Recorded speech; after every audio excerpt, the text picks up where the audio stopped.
میرے نبی نے بچوں دنیا سے جاتے ہوئے بھی نماز سکھائی اور اس کا تو ایک میری آپ سب بچیوں سے آپ کے اساتذہ سے گزارش ہے، نماز نہ چھوڑ، یہ ہماری پہچان، قضا ہو گئی کوئی بات بعد میں کر، رات کو سونے سے پہلے 5 کا فگر پورا کر کے سو، تو انشاءاللہ پھر ایک وقت آئے گا اللہ آپ کو 5 کی توفیق نصیب فرما دے۔ اس میں اللہ نے کوئی گنجائش نہیں رکھی، اللہ نے ساری شریعت آسمان سے اتاری، نماز دینے کے لیے معراج پہ بلایا، 7 آسمان پار کر کے، پہلے آسمان پر جب آپ پہنچے تو آدم علیہ السلام پھولوں کے ہار، دوسرے آسمان پر پہنچے تو یحییٰ زکریا عیسیٰ ویلکم استقبالیہ جماعت، تیسرے آسمان پر پہنچے تو یوسف علیہ السلام، چوتھے آسمان پر گئے تو ادریس علیہ السلام، 5ویں آسمان پر گئے تو ہارون علیہ السلام، 6ٹھے آسمان پر گئے تو موسیٰ علیہ السلام۔ یہ سب استقبالیہ جماعت تھی، جیسے ابھی آپ لوگوں نے گیٹ پہ کھڑی کی ہوئی تھی استقبالیہ جماعت۔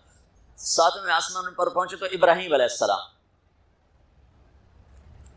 وہاں سے آگے گئے تو سدرۃ المنتہا، کائنات کا border, and of the universe, and of the universe, اور وہاں جا کے وہ جبریل کا ٹھکانہ ہے، وہاں جا کے جبریل کہنے کہ یا رسول اللہ اس سے آگے میں اتنا بھی گیا تو جل کے راکھ ہو جاؤں، اتنا بھی اوپر گیا یعنی میرے پاس آگے ویزا کوئی نہیں، آپ جائیں، آپ کا رب آپ کو لے جائے۔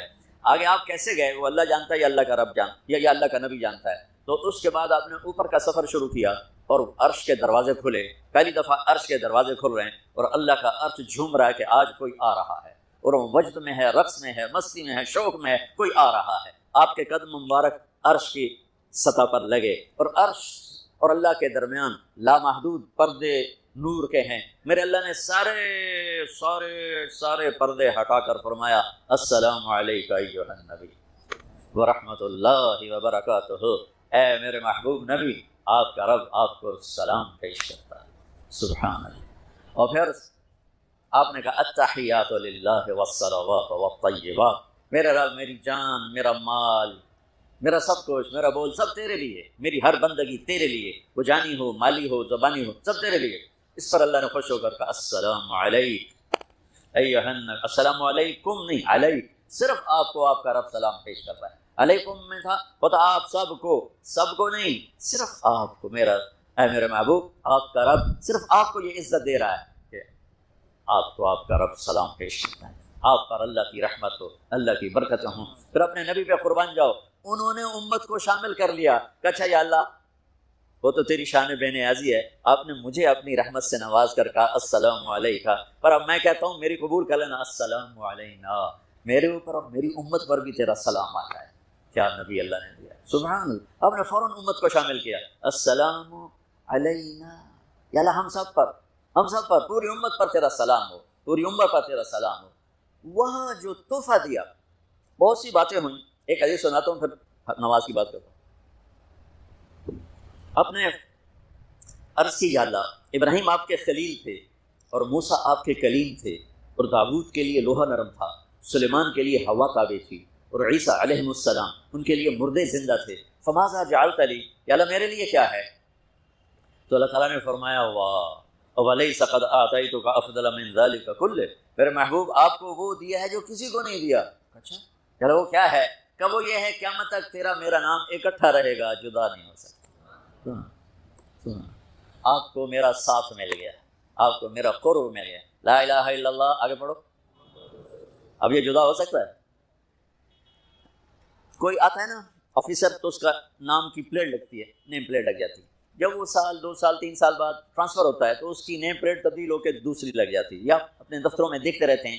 تو آدم سے لے کر موسیٰ تک یہی تھا، ایک نبی آئے ان کے نام کی پلیٹ لگی، وہ گئے تو اتر کے دوسرا آ گیا، تیسرا آ گیا، چوتھا آ گیا، جب ایک کم 1,24,000 ہوئے عیسیٰ، لا الہ الا اللہ عیسیٰ روح اللہ، تو جب ان کو اللہ نے اٹھایا تو وہ پلیٹ اتر گئی، اب آنا تھا محمد رسول اللہ نے، تو اللہ نے اعلان کر دیا اللہ ذکرت الا ذکرت معی، اب یہ نیم پلیٹ نہیں ہٹ سکتی، قیامت کا دھماکہ بھی اسے نہیں ہٹا سکتا، اب آپ کا اور میرا نام ہمیشہ اکٹھا رہے، جدا نہیں۔ پھر اللہ نے اور کیسے اکٹھا کیا، وہ کتنی چیزوں کو اس میں مناسبت سے پیدا کیا۔ اللہ کے لفظ میں کوئی نقطہ ہے؟ بولو، محمد میں کوئی نقطہ ہے؟ احمد میں کوئی نقطہ ہے؟ نہیں۔ جو جن حرفوں پہ نقطہ آتا ہے نا، با تا ثا جیم چ زال زا شین ضاد ضا غین ف قاف نون، یہ کمزور ہے، اور جن حرفوں پہ نقطہ نہیں آتا یہ پاورفل ہیں۔ تو اللہ نے اپنے اپنے حبیب کے نام کے لیے وہ حرف لیے جو پاورفل ہیں، تو ان میں کوئی نقطہ کوئی نہیں ہے۔ اس لیے اللہ کا اصل نام اللہ ہے، خدا نہیں ہے۔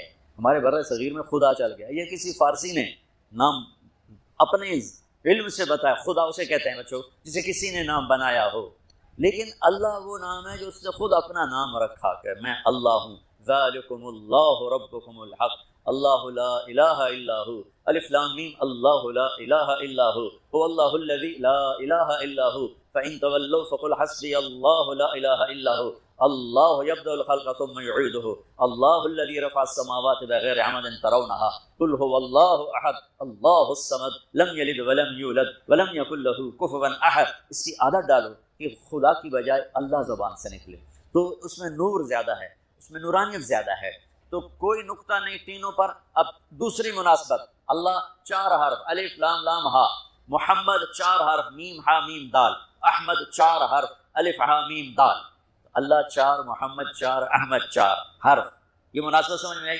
اگلی مناسبت، ان تینوں کو جمع کرو تو 12 بنتا ہے، اللہ کے 4 حرف، محمد کے 4 8، احمد کے 4 12۔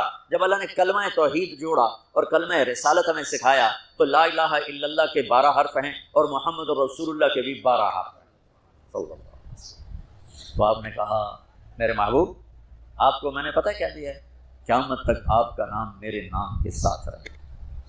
وہاں 50 نمازیں دیں میرے محبوب، آپ کی امت کے مرد عورتوں کے لیے 50 نمازیں، اور میں قربان جاؤں اللہ کے نبی کی رضا پر قضا، ایک دفعہ نہیں کہا یا اللہ یہ 50 پڑھے گی کیسے؟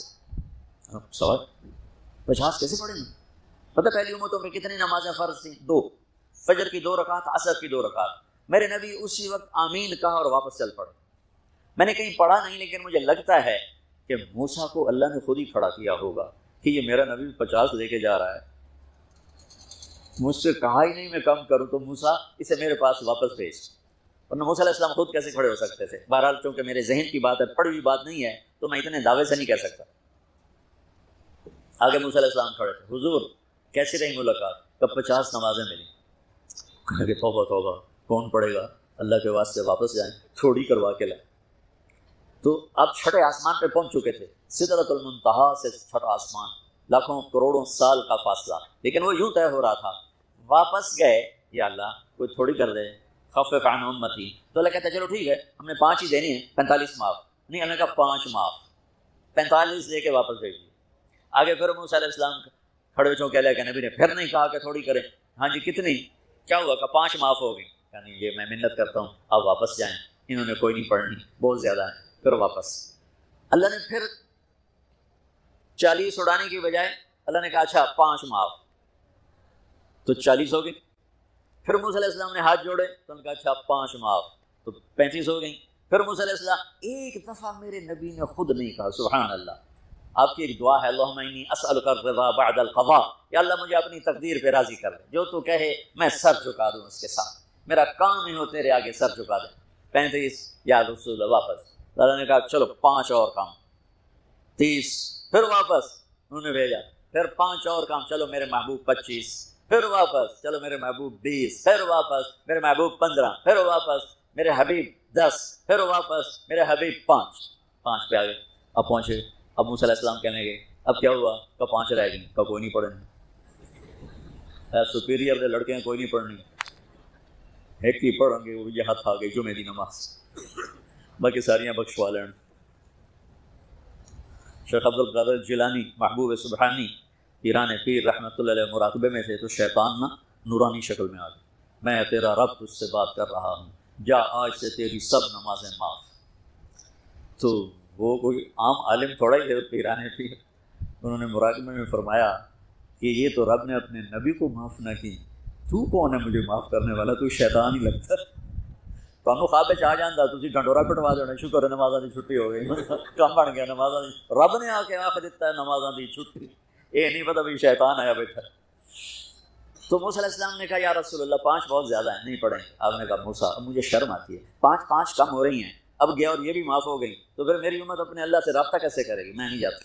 تو موسیٰ علیہ السلام نے اس پر کہا یا رسول اللہ میری امت پہ 2 نمازیں فرض تھیں، فجر کی 2 رکعت، عصر کی 2 رکعت، اور وہ بھی باجماعت نہیں تھی، باجماعت ہمیں ملی ہے، ہمیں اذان ملی ہمیں مسجد ملی، ہمیں باجماعت نماز ملی، ہمیں نماز میں قرآن کی تلاوت ملی، ہمیں نماز میں رکوع ملا۔ پہلی امتوں کی اذان کوئی نہیں، مسجد کوئی نہیں، تلاوت کوئی نہیں، نماز کے اندر رکوع کوئی نہیں، قیام سے سیدھا سجدہ، اور کھڑے ہو کر تسبیح پڑھو، تلاوت کوئی نہیں، چونکہ وہ اپنی کتاب کے حافظ نہیں ہوتے تھے۔ اور ہمیں اللہ نے یہ دولت دی ہے کہ ہمارا 7 سال کے بچوں سے لے کر 70 سال کا بوڑھا حافظ قرآن ہو جاتا ہے۔ میرے پڑوس میں ایک بچی، 5 بچوں کی ماں، 40 سال عمر، 5 بچوں کو لے کر اس نے 2 سطریں یاد کرنا شروع کی۔ اس نے 10 سال میں سارا قرآن یاد کر لیا۔ بچوں کی خدمت، خامن کی خدمت، ساس سسر کی خدمت، اپنی خدمت، اور اس کے ساتھ وہ لگی رہی، 10 سال میں قرآن یاد سارا کر لیا۔ اور اس کا الٹ بھی بتاؤں، میرے مدرسے میں میرا ایک شاگرد تھا سلیمان نام، آج کل امریکہ میں ہوتا ہے، وہاں مدرسہ چلا رہا ہے۔ تو رمضان آ گیا تو کوئی حافظ نہیں تھا، انہوں نے کہا استاد جی میں سناؤں گا۔ صبح بیٹھتا اور شام تک 1 سپارہ یاد کرتا اور عشاء میں تراویح میں سنا دیتا۔ اس نے 30 دن میں سارا قرآن یاد کر لیا، صرف 30 دن میں۔ یہ میں آپ کو کہیں کی نہیں سنا رہا، کیونکہ میرے مدرسے کا قصہ ہے، میں آپ کو سنا رہا ہوں پورے دعوے کے ساتھ۔ اس بچے نے صرف 30 دن میں قرآن یاد کر کے صبح سے شام تک یاد کرتا اور شام کو تراویح میں سنا دیتا۔ اور ایسا بھی نہیں کہ کبھی ادھر جا رہا ہو کبھی ادھر جا رہا ہو، فر پورا یاد کر کے سنا دیتا۔ تو ہمیں نماز بڑی خوبصورت ملی۔ تو موسیٰ علیہ السلام کہنے کہ یا رسول اللہ، میری امت نے 2 نہیں پڑھی تھی، یہ آپ کی امت 5 کیسے پڑھے؟ آپ نے کہا نہیں موسیٰ، اب مجھے شرم آتی ہے۔ تو نماز کو اتنی اہمیت کے ساتھ میرے اللہ نے قرآن میں، میرے نبی نے زندگی میں، صحابہ نے، میرے نبی کے نواسے نے کربلا میں مثال قائم کر دی کہ دنیا ادھر کی ادھر ہو جائے، جسم کی بوٹیاں ادھڑ جائیں پر سجدہ نہیں چھوٹ سکتا۔ روزے میں ہے مسافر و بعد میں رکھ لو، بیمار و بعد میں رکھ لو، نماز میں کوئی معافی نہیں ہوئی۔ حج میں گنجائش ہے، آج فرض ہوا ہے موت سے پہلے ادا کر۔ زکوٰۃ میں گنجائش ہے، آج فرض ہوئی ہے اگلے سال کی 22 اکتوبر تک جب چاہو دے دو۔ لیکن نماز کا وقت آ گیا ہے، آ گیا عین لڑائی میں اگر وقت نماز، قبلہ رو ہو کے کھڑی ہو گئی قوم حجاز۔ نماز کی تاخیر کوئی نہیں، نماز پڑھنی پڑے گی۔ یہ ہمیں اللہ سے جوڑتی ہے، اللہ سے جوڑتی ہے، اللہ سے جوڑتی ہے۔ اس وقت ہمارے زوال کی ایک بہت بڑی وجہ ہے کہ ہم نے اپنے نبی کی تعلیمات کو بھی چھوڑ دیا، ان کی باتوں کو بھی چھوڑ دیا، ان کی باتوں کا یقین چھوڑ دیا۔ تو میرے رب نے فرمایا لو استفتحونی کل باب جاؤنی من کل طریق لا افتح علیہم الا ان یکونوا وراءک۔ یہ ابن القیم رحمہ اللہ نے اپنی کسی کتاب میں یہ حدیث قدسی نقل کی ہے کہ میرے محبوب آپ پوری دنیا کے انسانوں کو بتا دیں کہ یہ جس دروازے سے بھی آنے کی کوشش کریں گے نا میرے پاس، میں نے وہ دروازے بند کر دیے ہیں۔ جس راستے سے آنے کی کوشش کریں گے میں نے وہ راستے بند کر دیے ہیں۔ اب میں نے ایک دروازہ کھلا رکھا ہے اور میں نے ایک راستہ کھلا رکھا ہے، وہ ہے آپ کے پیچھے چل کے آ جائیں۔ قل ان کنتم تحبون اللہ فاتبعونی، اگر تمہیں اللہ کو پانا ہے تو پھر میری اتباع کرو، میری شبیہ اختیار کرو، میرے اخلاق عادات اختیار کرو، تو پھر اللہ تم سے راضی ہے۔ اس کے علاوہ وہاں جو خاندانی سکے ہیں وہ نہیں چلتے کہ میں تو شاہ جی ہوں، میں تو قریشی صاحب ہوں، میں تو میاں صاحب ہوں۔ وہاں صرف ایک ہی سکہ چلتا ہے کہ کون جناب رسول اللہ صلی اللہ تبارک و تعالیٰ علیہ وسلم کی مبارک زندگی کو اپناتا ہے اور آپ کی باتوں پر پختہ یقین رکھتا ہے اور ایمان لاتا ہے۔ ابو ذر رضی اللہ تعالیٰ عنہ کو حضرت عثمان رضی اللہ تعالیٰ عنہ نے ایک ویران جگہ ربضہ تھی وہاں بھیج دیا تھا۔ وہ حج کے دنوں میں راستہ عراق سے لوگ جو حاجی آتے تھے تو شارٹ کٹ کے طور پر مکہ جاتے ہوئے ربضہ سے گزرتے تھے، باقی سارا سال وہ راستہ ویران رہتا تھا۔ تو وہ اپنی بیوی، بیٹی اور خود 3 افراد کے ساتھ وہاں جا کے قیام فرما لیا۔ ان کی موت کا وقت آ گیا تو ان کی بیگم کہنے لگی اب ہم اس ویرانے میں ہیں، میں بوڑھی عورت، یہ چھوٹی بچی، تجھے غسل کون دے گا، تجھے کفن کون دے گا، تیرا جنازہ کون پڑھے گا، تیری قبر کون کھودے گا، تجھے قبر میں اتارے گا کون؟ سبحان اللہ۔ کہنے لگے اللہ کی بندی، ما کذبت وما کذبت، نہ میں تمہیں جھوٹ بول رہا ہوں نہ کہنے والا کبھی جھوٹ بولتا تھا۔ میں ایک مجلس میں تھا اور میرے نبی پاک صلی اللہ علیہ وسلم نے فرمایا تھا اس مجلس میں ایک شخص ایسا ہے جو اکیلا رہے گا، اکیلا مرے گا، اکیلا قیامت کے دن اٹھے گا اور اس کا جنازہ مسلمانوں کی ایک جماعت پڑھے گی۔ اور میں نے دیکھا کہ اس مجلس کے جتنے ساتھی تھے وہ مجھ سے پہلے مر گئے اور شہروں میں مر گئے، میں اکیلا رہ گیا ہوں اس جنگل میں، تو مجھے یقین ہے کوئی میرا جنازہ پڑھنے آئے گا۔ وہ کہنے لگی انا وقد انقطع الحاج، کہنے لگی ابو ذر یہ کیسے ہوگا، اب تو حج بھی کوئی نہیں ہے کہ حج کے قافلے گزریں اور کوئی تیرا جنازہ پڑھ دیں۔ فرمانے لگے کہنے والا بہت سچا ہے، یہ یقین کر لو۔ کتنی عام بات ہو گئی ہے، جھوٹ کے بغیر تو تجارت نہیں چلتی، جھوٹ کے بغیر تو کام نہیں چلتا، سود کے بغیر تو بڑا کام نہیں ہو سکتا۔ کتنا بڑا ہم نے اللہ کے نبی کی بات کو ٹھکرا کے رکھ دیا۔ میرے نبی نے فرمایا کہ جھوٹ الصدق ینجی والکذب یہلک، جھوٹ ہلاک کر دیتا ہے، سچ کامیاب کر دیتا ہے۔ سود سے اللہ مال گھٹاتا ہے اور صدقے سے اللہ مال بڑھاتا ہے۔ کہنے لگے جا راستے پر بیٹھ، کوئی آئے گا۔ تو وہ جا کے بیچاری، انہوں نے کہا چلو بوڑھا آدمی ہے۔ فرمایا کیا ہوا؟ کہ کوئی بھی نہیں آیا، اللہ کے بندے، آئے گا بھی کوئی نہیں۔ اچھا، اگلا دن گزرا، اگلا دن آیا، فرمایا کہ بیگم جاؤ اور راستے پہ بیٹھ جاؤ۔ کہنے لگی وہ راستے میں ریت کے سوا کچھ نہیں ہے۔ کہا تو جا تو صحیح۔ وہ جا کے بیٹھ گئی، کوئی بھی نہیں گزرا۔ شام کو واپس آئیں، کہنے لگی کوئی بھی نہیں گزرا۔ تیسرا دن آیا اور آپ کو اپنی موت کی آہٹ محسوس ہوئی۔